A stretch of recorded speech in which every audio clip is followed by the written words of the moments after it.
করা হবে, তার মধ্যে একটা গুরুত্বপূর্ণ আমাদের বিরুদ্ধে যুদ্ধ হবে নজরিয়াতি জং।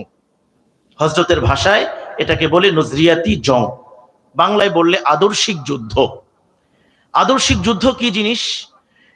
যদি আপনাকে আমাকে বলা হয় যে আল্লাহকে একটা গালি দাও, আমি আপনি দিব? যদি আপনাকে আমাকে বলা হয় রাসূলকে একটা গালি দাও, আমরা কি কেউ দিব? যদি বলা হয় এই যে কোরআন তোমার হাতে দিলাম, কোরআনটাকে নিক্ষেপ করো, আমরা কেউ করব? নাউজুবিল্লাহ বলে বরং তার উপরে আমরা হামলে পড়ব, তাকে ধর, মার, কাট।